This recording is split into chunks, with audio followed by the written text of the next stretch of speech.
Kira Tizen hunched over her workstation, the blue glow of the holographic display casting shadows across her smooth, pale skin.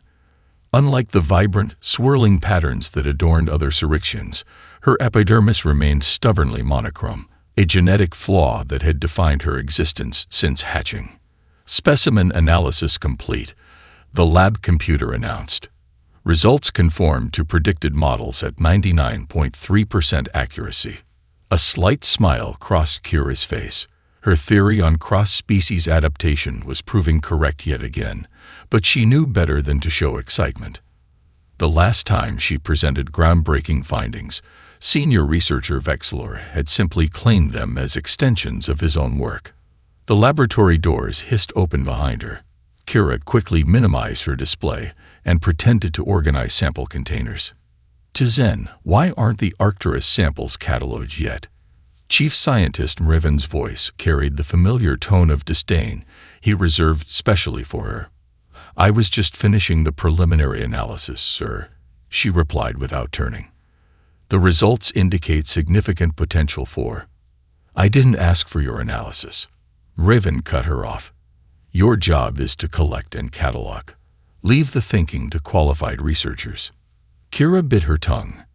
Her credentials exceeded those of half the senior staff, but on Syrinx, appearance carried more weight than qualifications. The vibrant skin patterns that males found attractive were also, by cultural association, taken as indicators of intelligence and capability. Yes, sir, she said quietly. After Mriven left, Kira returned to her work, discreetly saving her findings to her personal database. The Confederation Discovery Commission had announced a major expedition that morning, a potential first contact situation with a previously undiscovered intelligent species. Such an opportunity would come once in a lifetime, if at all. Her application sat completed in her personal files. She'd spent nights perfecting it, highlighting her unique theories on xenobiological adaptation that could prove crucial for establishing safe biological protocols with a new species. But as she stared at this submit button, doubt crept in. The expedition leader, Captain Dren Tilax, was notorious for his traditional views.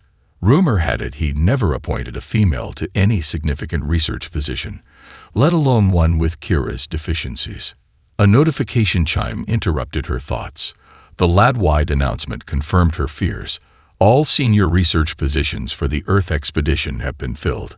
Auxiliary support staff applications remain open for 3 more cycles. Kira checked the appointment list. Researchers with half her publication record and experience had been selected. One name stood out, Vexlor, whose recent publications had suspiciously mirrored her own research paths. She closed her eyes, feeling the familiar sting of rejection. Then, straightening her shoulders, she modified her application. She would go as a data collector, a sample organizer, anything.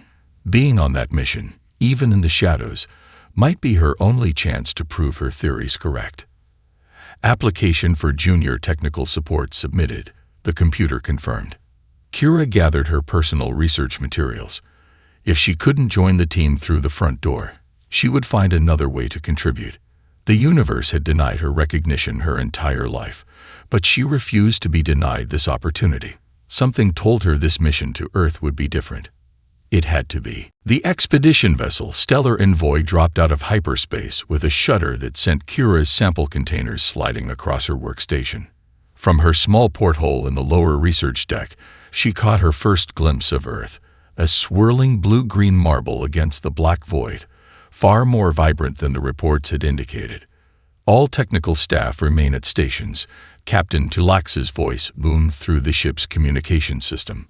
Initial contact teams prepare for deployment. Kira continued organizing her equipment, knowing she wouldn't be included in the first landing party. 3 weeks of interstellar travel had only reinforced her position at the bottom of the expedition hierarchy. Still, she had managed to slip several personal research devices into the official equipment manifest, tools that would allow her to conduct her own studies alongside her assigned duties. The diplomatic team departed amid much ceremony. Senior researcher Vexlor had been appointed cultural liaison, Despite having no background in xenoanthropology, Kira had overheard enough of the mission briefings to know that the humans were technologically advanced, but had not yet achieved interstellar travel. First contact protocols dictated careful cultural navigation. Hours later, the commotion in the main corridor drew Kira from her lab. Crew members rushed past, their skin patterns flashing with alarm patterns. "What's happening?" she asked a passing technician. "The humans have detained our diplomatic team," he replied without slowing. "They're claiming violation of some cultural taboo. Captain Tlax is furious." Kira slipped into the communication center, keeping to the shadows where her plain appearance often rendered her practically invisible to her preoccupied colleagues. On the main screen, she watched the unfolding disaster. Vexlor stood before a panel of humans, his translator device clearly malfunctioning as he made grand, sweeping gestures that seemed to further agitate the Earth representatives. Captain Tlax was attempting to intervene via remote communication, but his authoritarian approach was visibly unwelcome. "They keep misinterpreting the human social cues," Kira murmured to herself, noting the subtle shifts in human facial expressions that her colleagues were ignoring. "Someone should inform the captain that direct challenges appear to escalate human defensive responses," she said, a bit louder this time. "Mind your place, technician," snapped a nearby officer. "Return to your station." Kira retreated, but not before downloading the contact footage to her personal device. That night, while the ship buzzed with crisis meetings she wasn't invited to attend, she analyzed the human responses, comparing them against the limited xenoanthropology texts in the ship's database. By morning, the situation had deteriorated further. The diplomatic team remained in human custody, and Captain Tlax had ordered all remaining crew to prepare for possible evacuation. When the notification came that a single human representative would be boarding the stellar envoy for negotiations, Kira was assigned to the mundane task of atmospheric compatibility testing, far from the important discussions. As she calibrated her instruments in the secondary lab, she had no way of knowing that this routine assignment would place her directly in the path of the one human who would change everything. Kira adjusted the environmental sensors in the secondary lab, triple-checking the oxygen-nitrogen mix that would accommodate both species during the negotiations. The diplomatic crisis had escalated to the point where Captain Tlax had reluctantly agreed to allow a human delegation aboard the stellar envoy. No one had bothered to inform her of the meeting details. She merely needed to ensure the atmosphere wouldn't kill anyone. The door hissed open behind her. Expecting another Syrixian officer with additional demands, she didn't turn around. "Excuse me," came an unfamiliar voice. "I'm looking for the environmental control station."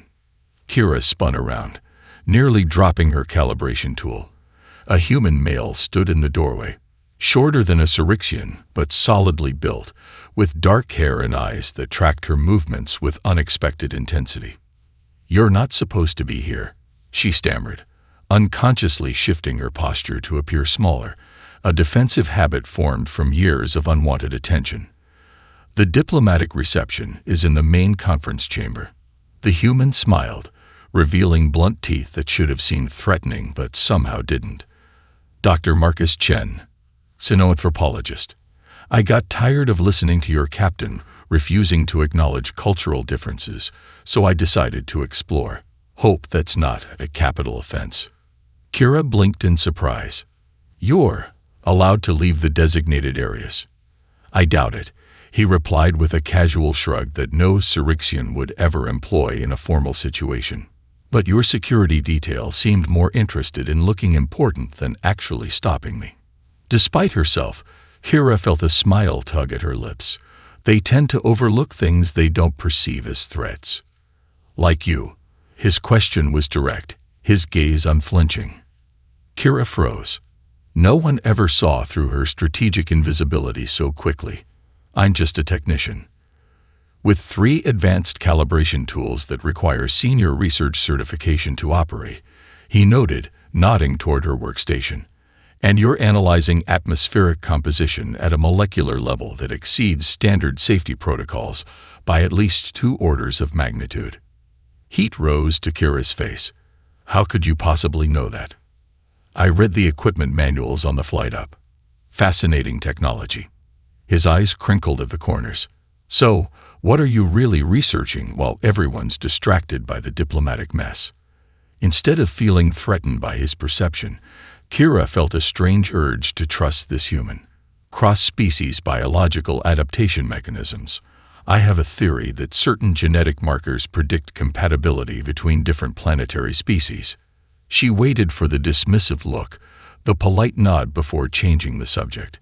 Instead, Marcus stepped closer to her display, his eyes scanning the complex molecular models she'd been secretly developing. You're mapping potential protein synthesis pathways between Syrixian and human cellular structures, he said, not a question but a statement of understanding. That's brilliant.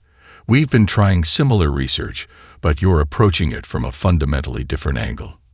You understand this? Kira couldn't keep the astonishment from her voice. Enough to recognize groundbreaking work when I see it. He looked directly at her, not past her as her colleagues did. Why are you hiding this research instead of leading it? For the first time in her professional life, Kira found herself at a loss for a diplomatic answer. Because on my world, no one sees past this.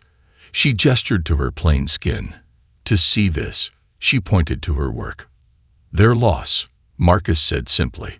On Earth, we have a saying, judge by content of character, not appearance. Perhaps that's where our species diverge most significantly. Try adjusting the base protein sequence, Marcus suggested, leaning closer to the holographic display. 3 days had passed since their first meeting, and they had fallen into an easy working rhythm that still astonished Kira.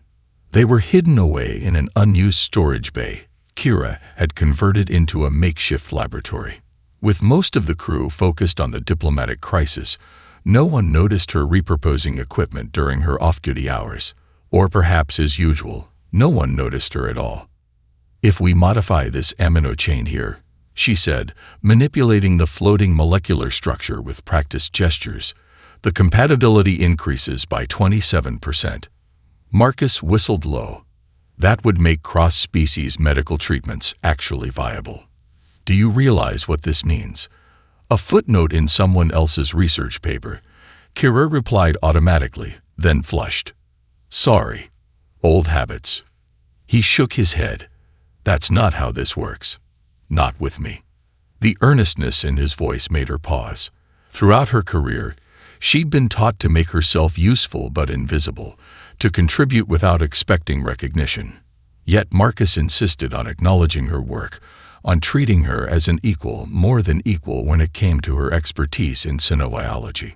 The diplomatic talks aren't going well, Marcus said, changing the subject as he often did when he sensed her discomfort. Your Captain Tlax refuses to acknowledge that he violated our prohibition against scanning civilian infrastructure. Kira nodded.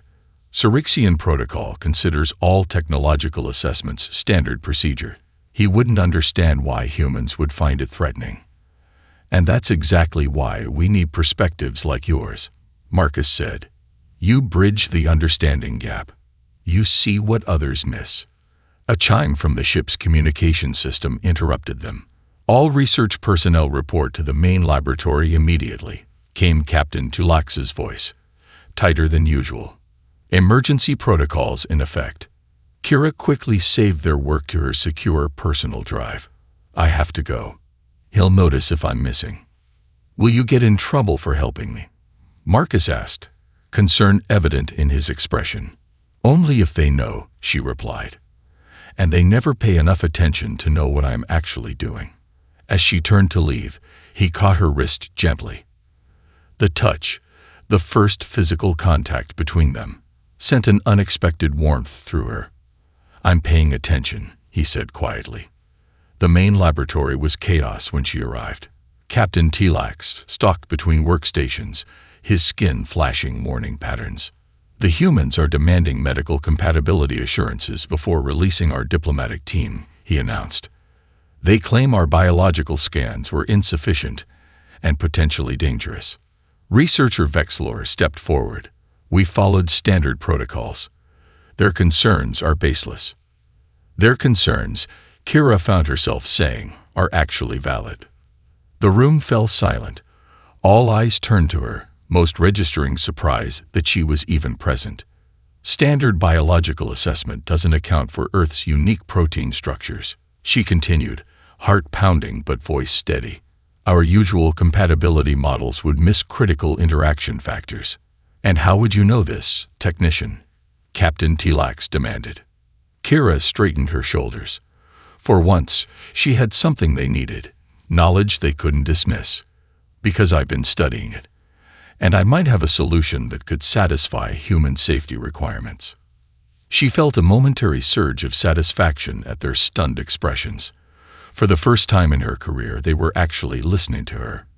And it was all because one human had bothered to see what had been in front of them all along. Explain yourself, technician, Captain Tlax demanded, his skin flashing dangerous patterns of authority and skepticism. Kira stood her ground, the weight of countless dismissals suddenly fueling her resolve rather than diminishing it. I've developed a modified cross-species compatibility model specific to human physiology. The standard protocols we use are calibrated for carbon-based life forms with similar evolutionary paths to our own, but humans have unique protein structures that... Spare us the technical details, Vexlor interrupted. If you have something useful, present it properly. Kira tapped her data pad, transferring her research to the main laboratory display. Complex molecular structures bloomed across the screen, annotated with her meticulous notes. She watched her colleagues' expressions shift from dismissal to confusion to reluctant interest. This cannot be correct, senior researcher Mraven muttered, stepping closer to examine the data.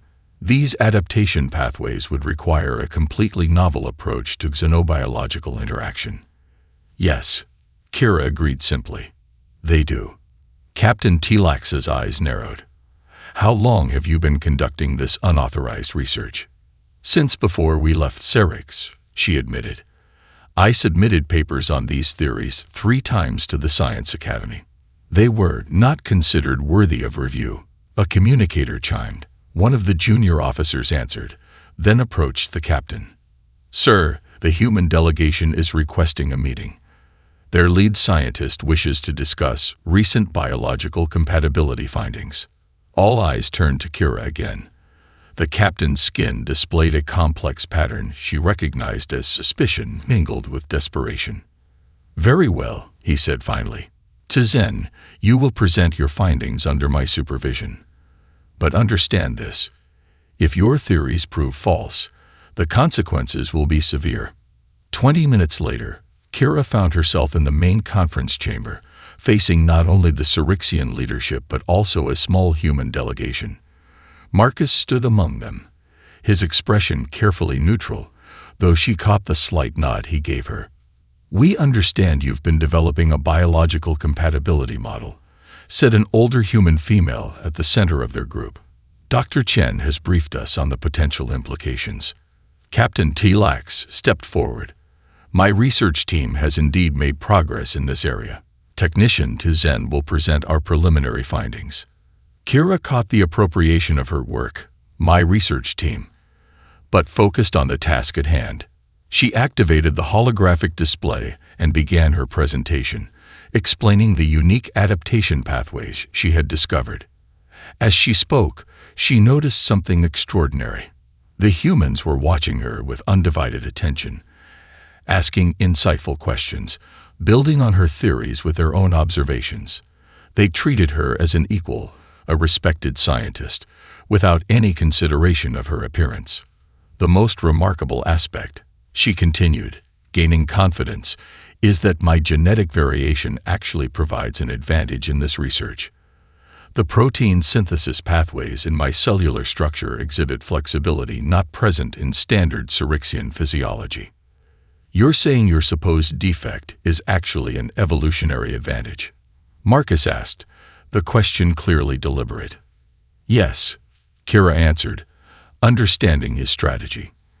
My unique genetics allow me to process and adapt to foreign biochemical structures more efficiently than others of my species.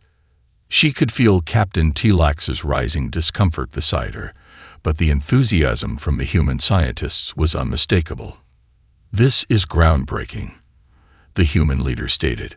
"With your permission, we'd like to establish a joint research initiative immediately to develop practical applications." For the first time in her life, Kira stood at the center of scientific recognition, not as an overlooked technician, but as the architect of a discovery that could transform interspecies medicine across the galaxy. "Pack your equipment immediately," Captain Tlax ordered as the conference room emptied. His skin displayed rapid pulses of dark crimson, a warning pattern that Kira had rarely seen outside of historical recordings of military confrontations. "Sir?" Kira asked, confused by his sudden shift in demeanor now that they were alone. "You will transfer all research data to my personal terminal and prepare for immediate departure," he continued, his voice dropping to a dangerous whisper. "The diplomatic crisis has been resolved. Our mission is complete." Understanding dawned slowly, then all at once. "You're taking my research. It was conducted on a Confederation vessel using Confederation resources," he said dismissively. "The findings belong to the expedition leadership. Your assistance has been noted." Kira felt cold fury rising within her. Assistance. This is my life's work. My theories. My discovery. A discovery that will advance Syrixian standing in the Confederation significantly, Tlax replied. "Surely you understand that such an achievement cannot be credited to someone of your status. The Science Academy would never accept it. The humans already know. The humans will have limited contact with the Confederation moving forward," he interrupted. "Their planet is technologically interesting but politically irrelevant. Once we depart their orbit, this incident will be properly documented according to protocol." Tlax's communicator chimed. He answered it with visible irritation. Then his expression shifted to alarm. "What do you mean the departure clearance has been denied? Override it." While the captain was distracted, Kira slipped from the room. She needed to find Marcus, needed to warn him of what was happening. She found him in the environmental control station where they'd first met, apparently waiting for her. "They're stealing my research," she blurted out before the door had fully closed behind her. Marcus didn't seem surprised. "We suspected they might try. That's why I've already filed the joint research proposal with both Earth's Science Directorate and the Galactic Confederation Registry." Kira stared at him in shock. "You filed it in my name?" "Of course," he said, as if it were the most natural thing in the world. "You're the primary researcher. I'm listed as the secondary contributor and human liaison." For the first time in her life, Kira felt tears forming, an emotional response Syrixians, normally suppressed in professional settings. They won't accept it. Tlax will overwrite the records once you're out of range. About that, Marcus said with a slight smile, "Your ship isn't going anywhere just yet. Earth Control has identified critical safety concerns that require extensive inspection before departure clearance can be granted." A ship-wide announcement interrupted them. "All personnel, security breach in Level 3 data storage. Unauthorized transmission detected." That would be your complete research database being transmitted to the Confederation Science Academy, Marcus explained, with appropriate attribution. "That's impossible," Kira whispered. "The captain would never." "The captain didn't," Marcus confirmed. "But 3 of your junior researchers did. Turns out you're not as overlooked as you thought. Some of your colleagues have recognized your brilliance for years. They were just too afraid to acknowledge it publicly." The door burst open. 2 Syrixian security officers entered, followed by Captain Tlax, his skin now flashing patterns of unbridled rage. "Technician Tizen," he thundered, "you are confined to quarters pending investigation for espionage and unauthorized collaboration with foreign entities." Marcus stepped forward, placing himself between Kira and the captain. "I believe you'll find that Dr. Tizen's collaboration was fully authorized by the Confederation Charter on Scientific Exchange, Section 47.3, which supersedes expedition protocols in matters of significant scientific discovery." Tlax faltered, clearly unfamiliar with the regulation. "This human has no authority here." "Perhaps not," Marcus replied calmly. "But the Confederation observers who just entered your orbit certainly do." The Confederation observation vessel Celestial Mandate dwarfed the stellar envoy, its sleek silver hull reflecting Earth's sunlight as it maintained position in high orbit. Inside its grand assembly chamber, representatives from 17 species sat in tiered seating, their attention fixed on the central presentation platform, where Kira stood, outwardly calm despite her internal turmoil. "Continue, Dr. Tizen," prompted Administrator Vexnera, a female Syrixian, whose position as head of the science division had sent waves of shock through Captain Tulax's delegation.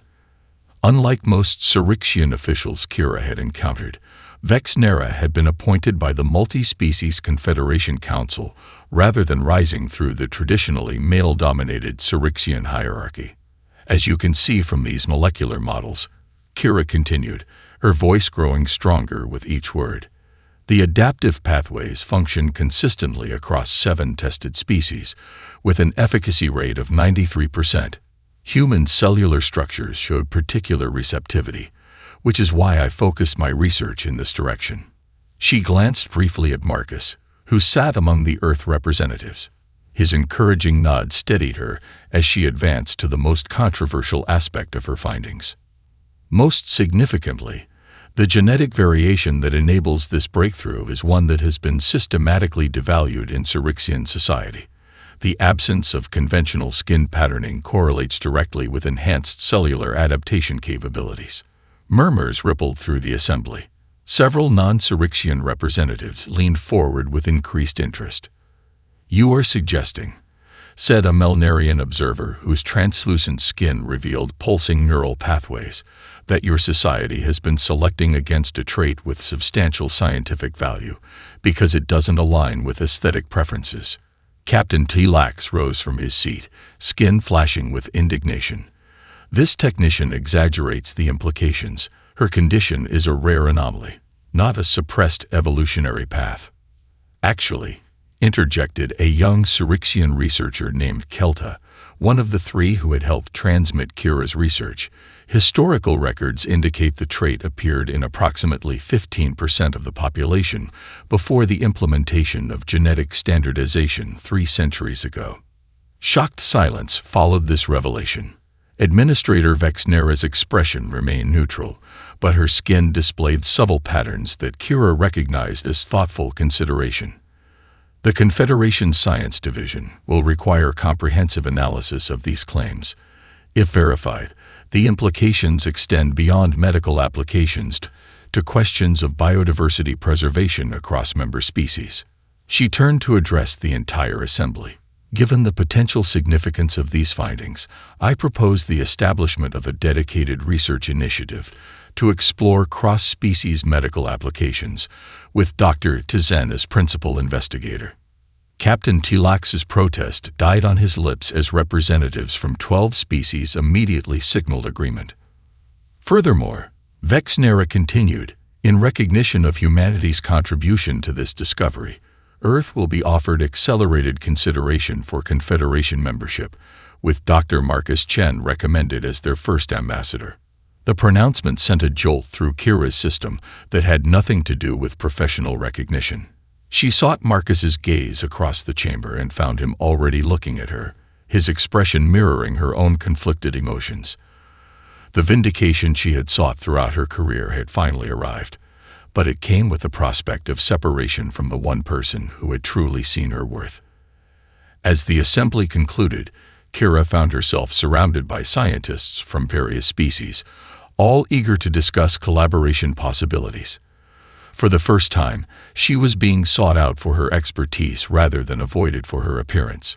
The irony wasn't lost on her that achieving this recognition might cost her the most meaningful connection she had ever formed. The observation deck of the newly constructed Interspecies Medical Research Center offered an unparalleled view of Earth's North American continent. Kira stood alone by the viewport, watching the sunset paint the landscape in hues of orange and purple that reminded her of Syrixian celebration patterns. 1 year had passed since the confrontation aboard the Stellar Envoy. 1 year of whirlwind changes that had transformed not only her life, but potentially the future of interspecies medicine throughout the galaxy. The soft hiss of the door opening broke her contemplation. She didn't need to turn to know who had entered. The Rigelian delegation just arrived, Marcus said, coming to stand beside her. They had brought 3 researchers with the same genetic variation you have. Apparently, they've been studying them in secret for decades. Kira smiled. That makes 7 species now that have identified similar adaptive traits. The pattern is becoming undeniable. They stood in comfortable silence, shoulders nearly touching. Despite working together daily as co-directors of the research center, these quiet moments have become precious amid their hectic schedules. The Confederation Council approved Earth's membership this morning, Marcus said finally. It's official. Humanity is joining the galactic community. Congratulations, Ambassador Chen, Kira replied, turning to face him. I knew they would accept your proposal. His eyes crinkled at the corners, the expression she had come to recognize as his genuine smile rather than his diplomatic one. They were particularly impressed by our argument that diversity of perspective, both between species and within them, leads to the greatest scientific advances. A particularly human perspective, she noted. Perhaps, he acknowledged, but one that's spreading.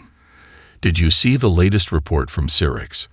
Applications from pattern-diverse individuals to the Science Academy have increased by 300%. Kira nodded. The changes on her homeworld had been slow but steady as news of her research spread. What had once been considered a defect was now being reevaluated as potentially valuable genetic diversity. Captain T. Lax was reassigned to cartography in the outer sectors, she said, unable to keep a note of satisfaction from her voice. Marcus laughed. Still enjoying that bit of cosmic justice? I see. I'm enjoying many things I never thought possible, she admitted, her gaze meeting his with an openness that still felt new and slightly frightening. Below them, the research center hummed with activity. Scientists from 23 species working together, many of them individuals who had been overlooked or underestimated in their own societies. Together, they had already developed treatments for 3 previously incurable cross-species conditions. The Melnarian ambassador asked me again today why I declined the position on their homeworld, Kira said. They're still offering triple the resources we have here. And what did you tell them? Marcus asked, though he already knew the answer. That some things are more valuable than resources or prestige, she replied. That sometimes finding where you belong matters more than conventional success. The final rays of sunlight illuminated them both as Marcus reached out, his fingers intertwining with hers in a gesture that would have scandalized Cyrixian society, but felt perfectly natural to them both. Earth's first official act as a Confederation member was to propose a new principle for scientific cooperation, he said softly. They're calling it the Tizen Protocol. The recognition that true advancement comes not from uniformity, but from embracing the unique perspectives that difference brings. As darkness fell over the earth and the facility's lights automatically brightened, Kira realized she was precisely where she needed to be, at the intersection of worlds, building bridges between species, her worth not just seen but celebrated. And beside her stood the one who had first recognized what everyone else had missed.